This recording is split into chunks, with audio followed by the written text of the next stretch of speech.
Good morning, everybody. Sorry it starting just a little bit late here, not the end of the world. Happy Friday to everybody. Hopefully this is the first week back from spring break, right? So hopefully this first week back for you has been a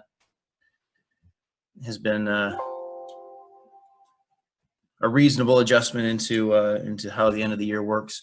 So yesterday, Thursday, we had a meeting with all the Adams teachers for a little Q&A, a little information about how the year should look and what we have to do and what we can't do and what we should do and all these different things. And so once I had gone through that, I had to, and I sent it out to you through Google Classroom on the stream. I had to make some subtle changes. So the changes that have to be made. Number one, I have to take weekly attendance. Weekly attendance just means that you are proving that you're involved throughout the week. Weekly attendance doesn't have to be for fifth hour during 8 till 11 time slot. That's designated as our time slot. That doesn't have to be then. So basically what I've been doing is posting work and assignments, putting them out there on a Friday night or on a Saturday. That gives first hour folks a chance to look at it if they want before their meeting. It's due on I'm going to say due. It is due on a Sunday night, and that gives Friday folks a chance to ask questions and then gives them a few days to answer. But when it comes to grading and attendance, I was using it all as one because 60% or better is passing credit, and then are you doing it? That means you're a part of the class. But since the attendance has to be taken weekly, and since I don't care when you finish up your work, those two things now have to be separate. So basically what this means for you is during each week, you have to somehow electronically communicate with me. And there are 3 ways to do that. The most common method is going to be if you are going through and doing the work, then you're good because you are submitting a Google form to me. There's a timestamp on there. If it falls inside that week, you're good. Attendance. If you're not doing that because you, for whatever reason, fine, you can send me a remind and just say, hey, Mr. Lohr, I'm working on my physics. Okay, done. Email, hey, Mr. Lohr, I'm working on my physics. Done. If you had a bad week, but you're kind of getting started at the end of the week and you don't have time to answer the Google form questions to the best of your ability, doesn't matter. Put your name, put your hour, and send it. That's all I need. Name an hour, send it. That means that you're thinking about physics this week, you get attendance. And there's only a limited amount of time I have after that week is done. So make sure you do that each week. If you miss a week, it just means you're absent. Absences happen. You could be sick. Your family could be sick. So don't be worried about getting an absence, because just like in school, hey, you were gone today. Yeah, I was sick, stuck at home. Okay, fine. So absences aren't the end of the world. But if you are absent 7 straight weeks, then, obviously there's some questions to be had. Attendance mostly is just for us to keep track of you for your own health and well-being. So if someone hasn't showed up for, this last week, I have record of that, and I can reach out to you and say, hey, I saw you didn't come in last week. You didn't check in. How you doing? That's the main purpose of that. So it's not to hunt you down. It's to make sure that you are getting what you need, whatever it may be. So you can send me an unfinished Google form if you want, if you started late, or partially finished, because you can turn those in as many times as you want. It doesn't delete your original entry. So you can have an entry on Friday, the 17th of April, and maybe only 1 question got done, and then you can submit next week. And then all of a sudden, then you're showing me that you're getting a better understanding because your answers look better. You can do that. So those are the 3 ways you can get attendance taken. Zoom meetings, I'm not going to sit and try to scribble down, looking at names and writing down. That's going to be too much of a distraction for me as I'm trying to present. So Zoom meetings, I've told you from the start, they're optional. Any of them, whatever you want to do, they are optional. It's not how I take attendance. All you have to do is just submit your work or send me something that is easy for me to see. And that's how you get your attendance. If you ever want a one-on-one or a smaller group or just a whole group, if you ever want additional Zoom meetings, just gotta tell me. Tuesdays and Thursdays, anytime. Monday, Wednesday, Friday after 3 o'clock. We can set those up. So if you ever need or want to do that, just let me know. And it can be, like I said, it can be just a one-on-one. So you can request, hey, can I have a one-on-one Zoom meeting? Or it can just be, hey, can we have another session? And I'll ask, you want me to invite other people? And you can either give me a yes or a no. It might be you and a small group of friends just want to have one, whatever. Just let me know. I'm open for all of that. I do have other obligations. I have my own Zoom meetings to attend with the teachers and things like that. So we might have to kind of figure out a time that works. But yes, I can do additional meetings with as many people that want to, whether it's just you and I or whatever else. When it comes to grading, obviously it's pass fail, it's credit, no credit, 60%. So I sent out some message yesterday. Check your third quarter grades.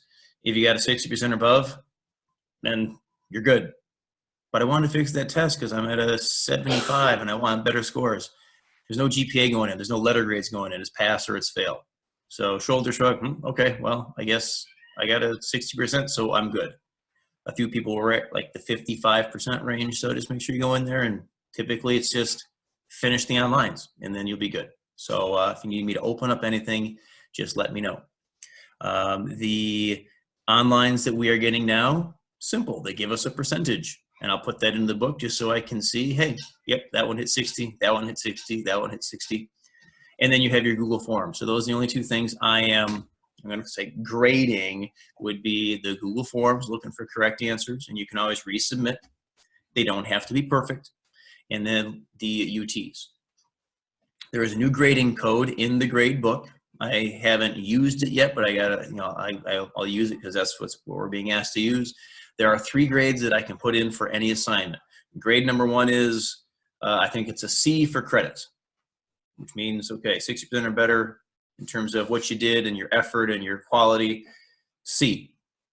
There is one, I can't remember what the code is, but there's one that is not turned in at all. And then there's a third one that is turned in, but it needs some revisions for credit. I think it's like RFC or something. Basically, you turned it in, but it's not hitting that 60% rate, whether it's the quality or the effort or whatever else. And so you can look and see that, and if one of them looks a little bit low, you go back in and you submit again. So the UTs will be numbers because those are easy to see, and the others will be that letter code. And if you have questions about anything, just make sure you ask, because like I said, I learned all this on Thursday that's how we're doing things. So I'm learning it about one day ahead of you. So so we'll figure out how to make all that work. And let's see, I want to say that's everything that I needed to discuss about the slight changes. If you're not doing any work, if next week comes by, this is week, as you can see on the Google Classroom, I'm calling this week 3 for us. So next week, week 4, I'll have, some lessons posted, some Google Forms posted. If you, sometime next week, go back to week 3 and do a Google Form submission for something, that's you showing that you're doing physics during week 4. That would count as attendance. So anything that is you electronically showing up for physics during that set window, even if you're doing old stuff or new stuff, doesn't matter. If I see that you're doing physics, I can count that as, this person's around, they're still doing work. I can count that as attendance. So, so in terms of how everything is supposed to be working, as far as I know, that's what I have for you. So what I'm going to be doing here, it is Friday, so today I'm going to be putting the finishing touches on next week's stuff. And it'll be posted between tonight and tomorrow night. It'll be posted sometime in there, and that's it. And again, I have no set due dates. If a due date comes and you're locked out of something, text me. Tell me to reopen UT, whatever, and I'll reopen it.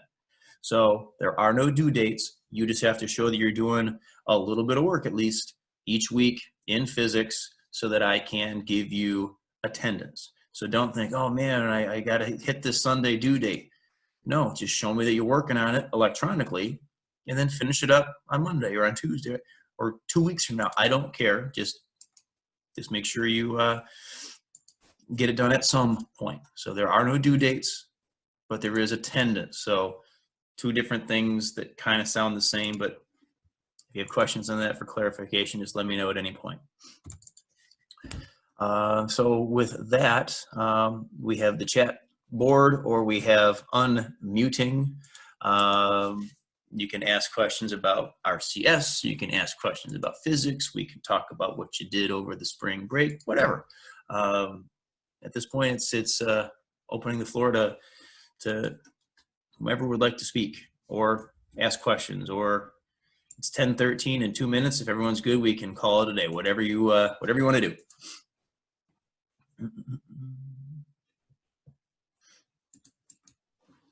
My spring break was fine. I think it was on a Tuesday or a Wednesday where we had the beautiful sunny weather, and the next day was a blizzard, something like that. Got some snow going right now.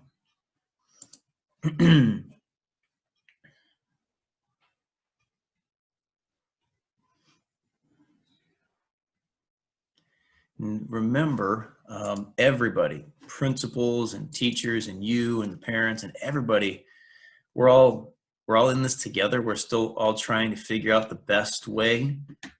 In my opinion is that we have one of the best schools in the whole country, and that's because of what you guys do. It's because of the help your parents give you. It's because of what the teachers do. It's everybody all combined together. So we're one of the best schools in the country. And so I'm always of the opinion, take advantage of that. So you can work as little as you want to get that bare minimum 60%. And hey, that's how you're getting graded. So there's nothing wrong with doing that. But do your future self a favor and say, you know what? Let's put in some. You don't have to put in a lot of effort. Just put in effort. Do it. Learn it, because at some point you're going to have to know it. If you're going to be in AP Physics, you're fine. You're gonna go through the end of the year in June, and you're going to come in next year, and I'll know exactly what we didn't cover at the very end of the year. So basically, the whole beginning of our AP Physics year is unaffected. The only thing we're going to see that's going to be a little bit different is when we get to about this time next year, and I'll remember exactly what we did or what we didn't do. So AP Physics folks, you're fine. Everyone else, even if you're going to be a business person at college, you're going to have to take a couple science classes. Your general education classes, the gen eds, you're going to have to take a science class or two. And if you found physics to make sense because you're a math-minded person, then physics is what you're going to take. Do yourself a favor and learn the physics that we're going to try and get through. We're going to try to get through magnetism, electricity, magnetism, big things in physics. Go through all of it. If you're a senior and May comes around and you're still not doing anything because we're still kind of living this, apocalyptic lifestyle, hang around with us through June. Learn the magnets. You're only doing yourself a favor. That's just my opinion. You don't have to do any of that. You can log in and send me an email each week for attendance. You can do the bare minimum and get by. There's nothing wrong with that. I just don't think you're doing yourself a huge favor because you're losing an opportunity just to get ahead on everybody else. You versus everyone else in the nation, I think you are in a really, really good spot right now in terms of what we're doing as a group. So maybe I'm kidding myself. I don't know, but that's just the way I see it. So any questions, comments, or issue you'd like to discuss? We can look at notes. We can look at old stuff, new stuff, non-physics stuff. Next week, you can ask about old stuff. Obviously, these Zoom meetings are for whatever you want, whatever you need.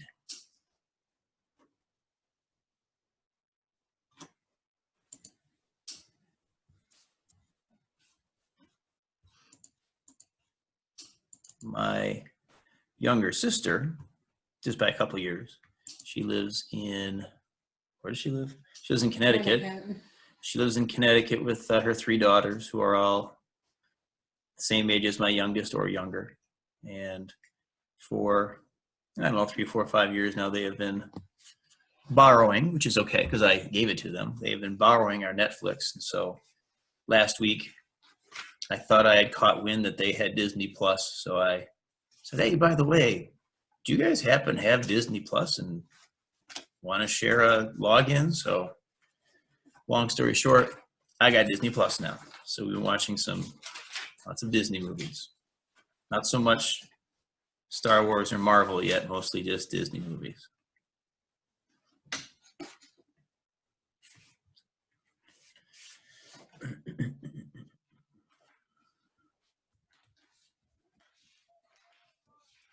So for this week's lessons, you had lesson 1, which was the electroscope demonstration. Lesson number 2, which was the electrophorus lab. I posted a video showing the lab procedure and the lab results if you didn't have a chance to do that because you didn't have the materials. And there are questions that went along with both of those. And then the third one was just learning the math. We're now getting back into math. Coulomb's law. We'll continue the math this week coming up with electric fields and Coulomb's law. So it's a lot of just math practice. So I've posted for you tons of blank sheets followed by answer keys so you can go through and do as much as you want in terms of practice. And then there's a UT assignment that has, yes, there is technically a due date because I have to type one into the computer. If it comes and you still want to finish a few things, you just tell me to reopen it, and I do. So, so Frozen 2, yep, that was the first thing we watched, I think, was Frozen 2 from Disney Plus. So, and I've had one of the songs stuck in my head now for the whole week.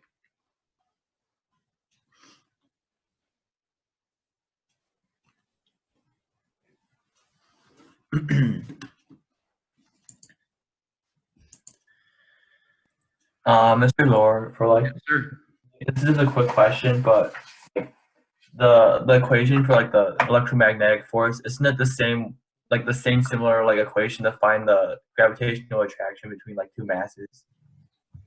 Yes. So if we let's see if I have the right one here. Let's do this right here. So yes, and I have it. I think I have it actually listed on the notes that I gave you. Depending on whether it was me or Mrs. Main. Miss Main does more of this in physics, and I kind of wait until AP Physics. But if you are familiar with right here in blue, this is Newton's universal law of gravitation. Basically, long story short, what it is, it says that any two masses in the entire universe pull together naturally.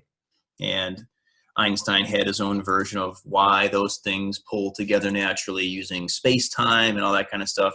We're doing Newtonian physics, which is a lot simpler, and it does everything that we need until you get things that are really, really big or really, really fast. Newton solves all of our problems. So right here in blue is just telling us two masses pull together. The bigger the mass, the bigger the pull, and the farther away, the less the pull. And over here in green, this is what we found. Force between two charges. We saw that in class. I brought out the big, huge pink styrofoam, and I said, why does this push the tape so much better? More charge. So more charge, more force. We saw this down here, distance. When your pieces of tape were this far apart, there was no reaction. And as soon as you brought them in this far apart, all of a sudden you saw them start to deflect. So that showed us that distance mattered as well. So yes, this is just another version. There are some memes that I can find where it shows, basically it shows somebody like cheating, and the person doing the work is Newton, and then the person cheating is Coulomb, and it has the same equation because the equations look the same or something like that. This page right here, charge, we abbreviate with letter Q. It can be lowercase or capital. We usually use lowercase and capital for certain aspects of it, but they both represent charge. And the unit is the Coulomb, capital C. And a Coulomb is just a measurement. It is a basic standard unit of measurement. There is a constant number. So if you're using your calculator, 9 times 10 to the 9th, so a nice easy constant throw in there. And then R is going to be in meters. And so there is our equation right there. K, Q1, Q2 over R squared. Make sure you use coulombs, and make sure you use a distance in meters. Like where do I have it? I think I have it right up there. So that's the gravity equation. The two masses separated by a distance, and then a constant. Two charges separated by a distance and a constant. So it is the same. So if you have any familiarity with the law of gravitation, then yeah, you'll recognize that. This right here, same thing, obviously the same equation. This is telling you the force between the two objects. We still have Newton's third law. Third law is always accurate, it's always in place. So you have two charges. You can't do just one charge. You have to have two charges. This is going to be the force felt by each of them. So if I plug my numbers into this equation and I get an answer of 7, that means charge 1 feels 7 and charge 2 feels 7. I don't divide it between the two. No, you're getting one number. Now, as we know, the third law says that they each feel the same force, but what we know is that that force will have different effects depending on how large, how massive, how much mass an object has. The car and the bug feel the same force. The bug undergoes the big acceleration because it has such a small mass. So we remember that. Same thing here. I'm figuring out the force on each charge. It might have a different reaction to each charge simply because you might have a big object with some charge Q1 and a small object with charge Q2. So you'll see a different result, but they both feel the same force.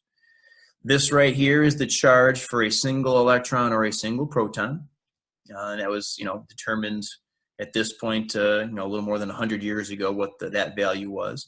We have masses of these particles because obviously an electron is much, much smaller. So the force on the electron will cause a big acceleration, whereas the force on a proton will cause less acceleration. And if I scroll to the bottom of this page, something very important is right here. A coulomb is very, very large. 1 coulomb, you're approaching lightning bolt status. So, so it's very often we'll see millicoulombs, or even more often microcoulombs, maybe even nanocoulombs. So make sure you recognize your prefixes. And when you see this little micro symbol in front of letter C, take away the micro and literally just add in times 10 to the negative 6. If you see an N, take the N away and just add in times 10 to the negative 9. So your calculations have to be done in coulombs, not micros, not nanos. And the last thing I want to mention about this equation, people always ask, should I put in, like, if it's a negative charge, should I put in a negative Q or a positive Q? My answer is no, do not put in any signs. Put in numbers, numbers, numbers, and get yourself right here, get yourself an answer. And then what do? You use your brain power and say, okay, are these objects attracting or are they repelling? We only use this equation for 2 charges. Rule 4, a charge and a neutral, we don't use this equation. So for this equation, get a number and then you ask yourself, should these things be attracting or should they be repelling? If you put in positives or negatives, you can get a negative force or a positive force. That doesn't mean what it used to mean for us. Positive always meant up or it meant to the right. Negative meant down or to the left. Well, now if you do this equation and you get a negative, well, one of the objects is being pulled to the left, but the other one isn't. One object is pulled to the right, but the other one isn't. So don't rely on signs. Just put your numbers in, get a number, put your values in, get an answer, and then you apply the direction.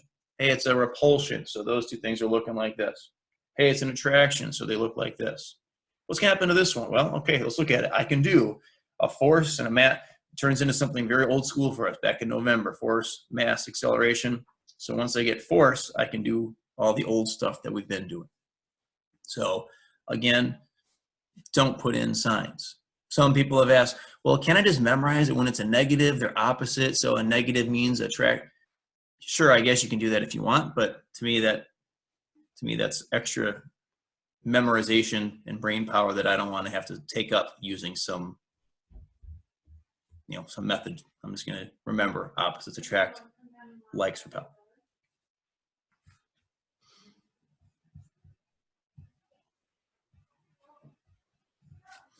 Any other questions? And like I said, questions on this stuff can be asked a week or 2 from now. It can be asked through Remind, whatever. Okay, so it's about 10:30, so I'm going to hang on here for a couple more minutes for others that might have questions. But if you're good, then you're good. Enjoy your Friday, enjoy your weekend, and if you're having issues with anything, ask me or make sure you communicate with your teacher. Don't be shy, because like I said, we're all kind of learning how to do this the right way together. And so, so don't be shy about voicing your concerns or your needs. I can speak for myself. If someone says, "Yeah, we've been sick because someone's in the hospital," pretty sure you're putting physics off for a while, and I'm completely fine with that. So, and I'd like to think that most people are going to have that same mentality this time of year. So, if there's anything else you need, stick around and ask or type it in the chat. Otherwise, we'll see you next week.